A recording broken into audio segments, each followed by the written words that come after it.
Hello, everyone. This is criminal profiler Pat Brown, and this is Dear Profiler Pat, where you send me your questions and ask for advice, and I give some advice, and I hope it helps you, and I hope it helps others. If you're new to the channel, please do like and subscribe, and check my playlist for the different areas of life that I give advice for. And also, if you want me to answer one of your questions, please do send an email to profilerpatbrown@gmail.com and put in the subject line, Dear Profiler Pat. Now, this video is about how can I stop my past from ruining my future or even ruining today. And I don't mean the kind of past where I did porn and now my kids can see the porn. Yeah, you really screwed up there if you did that because that will be with you forever. And then that will be your present. That's not just your past, that's your present. And this is going to be my whole take on this question. I want to read you, I'm going to do an abbreviated version of this letter sent to me. And it really struck me because this is a problem that I see with so many people and I see with so many therapists, psychologists, psychiatrists. And let me say, I know there's great therapists out there, so I'm not attacking you, but I am not fond of the entire process that a lot of the industry puts people through. I think it's wrong-headed, and I'll show you why. Hi, Pat, Dear Profiler Pat. I'm in my 50s. I have adult children. I'm trying EMDR therapy tomorrow. That's a thing where you're supposed to move your eyes, and it's like when you think about something and you move your eyes in a certain way, and it helps block the past. And that I mentioned that the other day because I've been watching The Sopranos. I never saw The Sopranos when it came out. And Tony Soprano, who is the mob boss and mafia boss, he's like he keeps having panic attacks and passing out. And he's going to this therapist, a psychiatrist, who should lose her license, mind you, because she's a terrible psychiatrist and has emotional problems and issues, and she shouldn't be helping anybody. And he keeps going to her, and I don't see that she's doing a damn thing for him except getting money off of him and getting some weird kick out of, having a mob boss in the chair across from her. But anyway, she recommended EMDR because he couldn't seem to solve the problem that he'd been seeing her for such a long time, but she wasn't solving the problem. So she's like, well, they have this therapy out, EMDR, where you do this eye movement thing. Okay, I'm not saying some things don't help people. And I'm not a psychiatrist, a psychologist, or a therapist. So I cannot say, absolutely, this cannot help. But I have an issue with the whole process. And I'll get into it in just a minute. So I'm going to try EMDR therapy tomorrow, hoping it helps with my anxiety. I have tried every anti-anxiety drug in existence over the past 30 years, and nothing really helps. That's because most anti-anxiety, I know people don't like this either, but most of it is different things to change you from normal to abnormal. People think you're abnormal and you're going back to normal. That's not true. The same thing with alcohol, amphetamines, any kind of drug. You're normal, it takes you to abnormal. The reason you want to go abnormal is because you hate normal. You don't like your life. You don't like what's going on now, so you want to make it different. That's abnormal. So you're not curing yourself of a problem. You're masking it by giving yourself an abnormal view on life. I mean, I don't clean. I'm very disorganized, and I hate cleaning. And if I took amphetamines, I took the drugs for what was it? Phentermine for weight loss ones. Holy crap! I cleaned my whole house, wrote half a book in a day. It was great stuff. I never took it again because I like this stuff way too much because it's making me abnormal. Normally, my entire life, I'm not that energetic, and I'm lazy, and I'd rather read a book or watch a movie. I love doing research because that's sitting. And but this stuff gave me this energy I never had before. It made me abnormal. I like being abnormal, but it'll also kill you. And it wasn't dealing with my real issues anyway. It was just hyping me up to something else. So I've done all these antidepressants. They're not working. 30 years of antidepressants and they're not working. Why is that? And these are people giving you those antidepressants. Why are they giving these things that don't work, right? Was told by one therapist I'm the most closed off person she ever treated. Well, you're pretty open with me, so I don't know what her problem is. I've been diagnosed with PTSD twice, but don't know if it's true. Well, because PTSD is one of those things that's thrown around. In other words, we have things that happen in our life which make us they're traumatic at the time, and sometimes we won't let go of the trauma. When I say won't let go, I mean it in a different way than psychiatrists mean. I mean we don't get to a point in our life we go, look, it happened, it sucked, but I live here now. I'm not living in the past, and that's the big issue I'm going to get to. Is living in the past and not the present, and blaming the past instead of blaming the present. Um, my father was a mean man, made my childhood awful. Well, welcome to a lot of people's worlds. Parents aren't perfect. Some of them really suck. And there's a lot of information here about having a very unpleasant childhood and being teenage years didn't sound so good. Single mom, having to live with this guy for a while as a single mom, which shows right there, there's a problem because you became a single mom. That was a choice, not a good one. Just pointing out that, you end up in a situation where you lost control of your life, probably because you didn't have the money to exist on. So you had to go back and live with somebody you didn't want to live with. And let's see, and it goes on here and it says, and I just can't get past the past. And my husband is supportive, which is sweet, but he is tired of it. I know. Well, yeah, if he's been married to you for 30 years, he probably is tired of it. He told me yesterday that I can't keep blaming my parents and I need to, quote, own my emotions. To say I was pissed is an understatement, but he's probably right. So my questions, EMDR therapy options, how to get over my childhood, how to stop exhausting my husband with anxiety. Okay, so, all right, now let me get to, my nose is just, okay.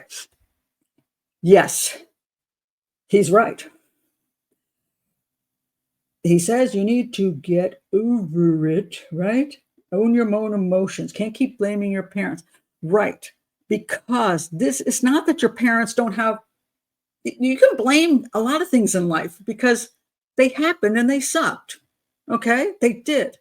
There are things that affected your life at the time. So when my father moved us from New Jersey to Virginia when I was eight years old, my oldest two sisters didn't bother them at all. I hated moving. I loved the town I lived in. I loved the house I lived in. I hated where I moved to. Was my father to blame? Well, yeah, he organized the move for a good reason. He had a great job. Was he going to stay in there? Was he going to stay in the other town because his 8-year-old daughter didn't want to move? No, he's supporting his family. He moved. He had a great career in the government. GS-18, make great money. I mean, in the long run, my father did so many wonderful things for me. But you made me move. You made me unhappy when I went. Yeah, well, I was unhappy. But, life sucks sometimes. Sometimes things don't suit you as well as other people. Some people take things more to heart than other people. Some people can fight back better than other people. So when you go through life, everything that happens to you will have a different kind of effect on you than it does another person. Some people get a divorce and they're like, done with that. Other people get a divorce and it's devastating. It's devastating to them. It takes a while to get over it. I've been divorced 20 years now. I was married for 25. It was devastating for me. I felt it broke up my family. And to this day, I would say I still hate that the divorce occurred. However, guess what? It did occur. And it's in the past. I can't go back. I can't fix it because we're not getting remarried. He's moved on with 2 other wives. I haven't moved on with anybody, but hey, but that's life. He's gone to what he's doing, and I'm doing what I'm doing.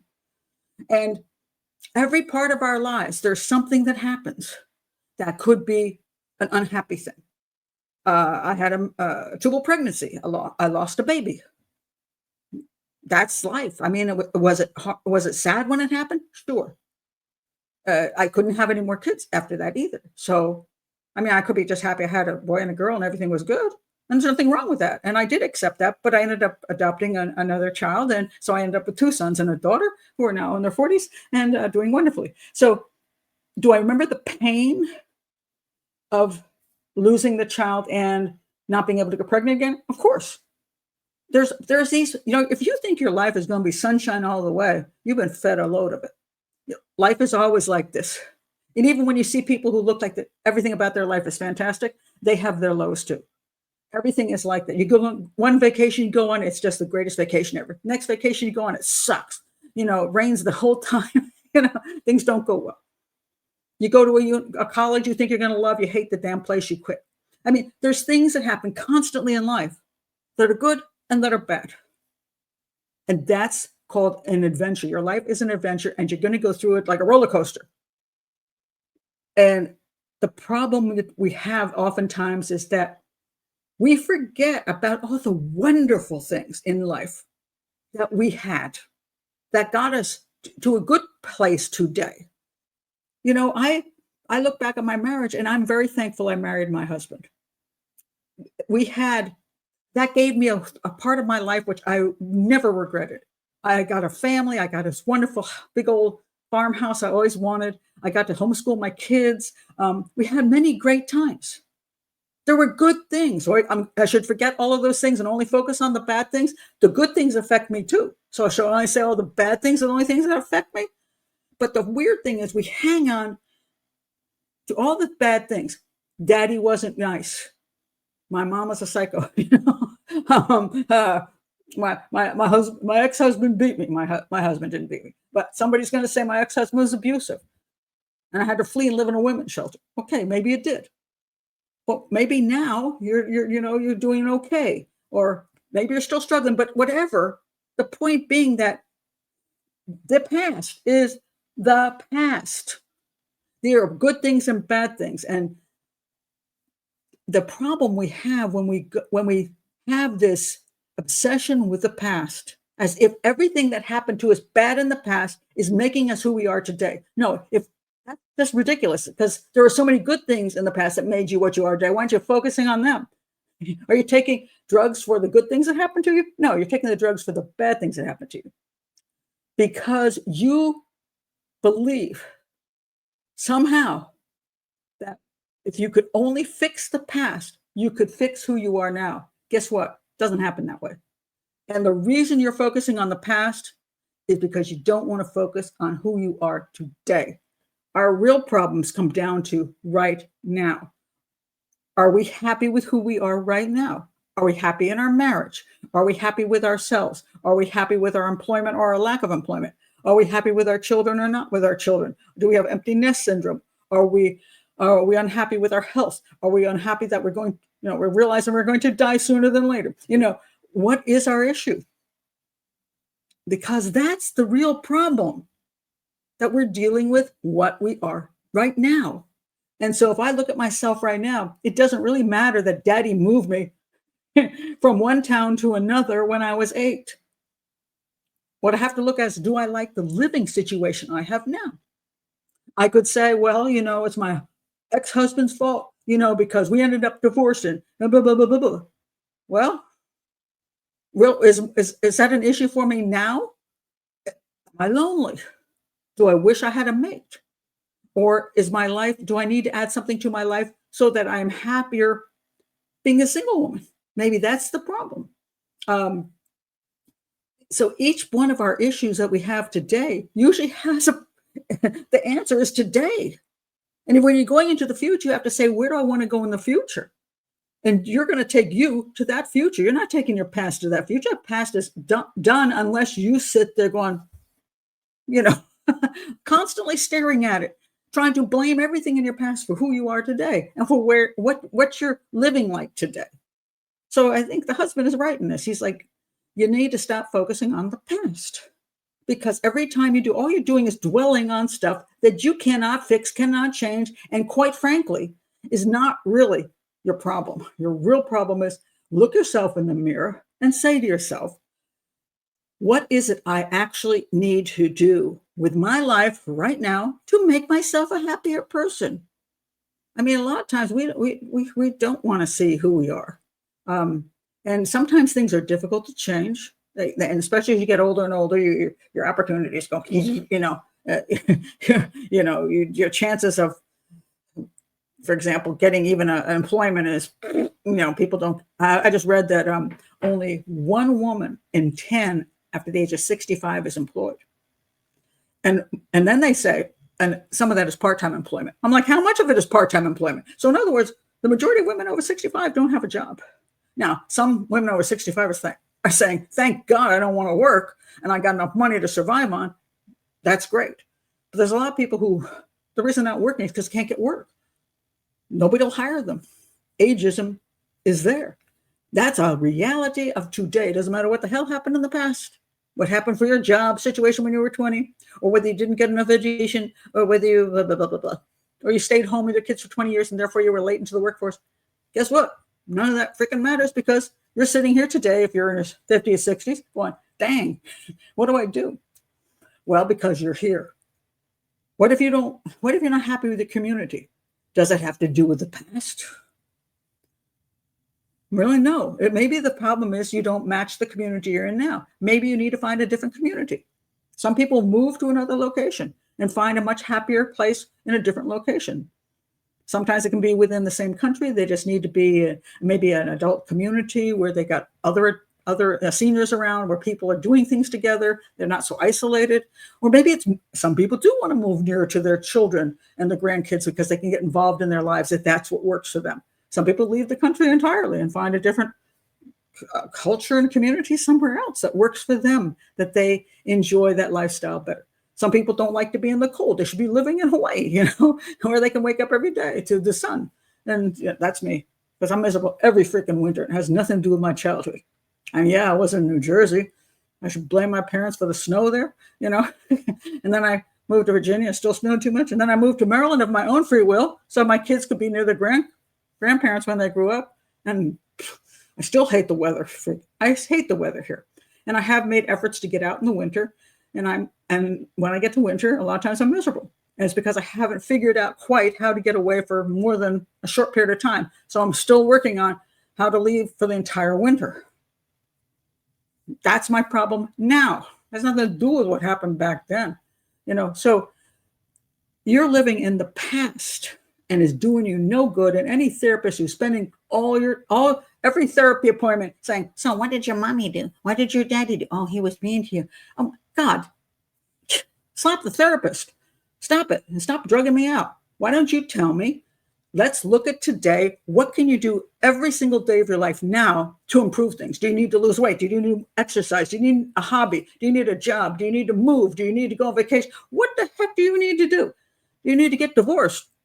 Some people need to get divorced. Do you need to get out there and maybe meet somebody because you don't like to be alone? Maybe you need to live with other people, but not a partner. What is your problem? And it's not easy sometimes to solve your problems of today, but it's necessary to do that, because you're never going to do any real problem solving, wasting your time back there in the past. So Tony Soprano, who was sitting there going, well, it's because my mother was a psychopath, which he was, and my daddy was in the mob, which he was, and I saw a murder, which he did. Is that really what his problem is today? No, because his therapist sucks. She should look at him and say, your problem today is you feel like you're losing power. You're afraid you're getting older. You're not quite as attractive as you were. There's issues. It's getting harder to be a mafia boss. Your kids are leaving home and they're being mean and awful to you because you're, quite frankly, not the greatest parent ever. And they're finding out you're a mob boss. He's got this whole bunch of things that are wrong today, and she's spending all the time looking at the past, because it makes a lot more money to keep you coming back for 30 freaking years to discuss things that aren't going to make any damn difference. So get rid of your past. It's there. It happened. You can look at it like you could go through a book of a book of your life story. Fine, whatever. But it's not going to change your present to do anything with it. And everybody who keeps telling you that is it's sad. It really is, because they need to say, hey, yeah, it did happen to you. It sucked. Maybe you were sexually assaulted when you were a teenager. It sucked. But things happen to people. And it's an unpleasant thing that happened to you. But right now where you're at, how can you have a positive life now, regardless of whatever happened to you back in the day? Because again, you cannot change it. And sitting around doing eye movements and taking drugs isn't going to erase the past. It never does. The past is just the past. And you don't have to like it. You don't have to come to terms with it. You just have to know that that's the way it was. And some of it sucked. Some of it was good. If you can accept some of it as good, accept some of it was bad. But look at yourself in the mirror right now and say, I want to fix my life that I'm living today. What can I do? Little things, big things, whatever I got to do to make my life better today. Because guess what? 10 years, you're going to be the same problem. In 10 years, you're going to be a different person. You're going to be 10 years older with different situations. And going back 10 to 20 years isn't going to do you any good then either. Because who I was when I was in my 30s is totally different from who I was when I was in my 40s and 50s. And believe me, now that I'm hitting 70, it's a totally different situation again. So all I've got is today and tomorrow. So I got to do whatever I can to live the best life now, regardless of my successes and failures in the past or good and bad in the past. So that's what I suggest to everybody. Stop looking back. It's pointless.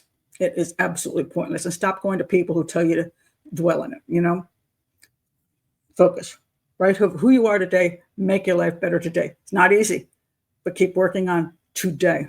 Anyway, thank you for being here. Again, if you're new to the channel, please do like and subscribe and send along any of your questions. Bye.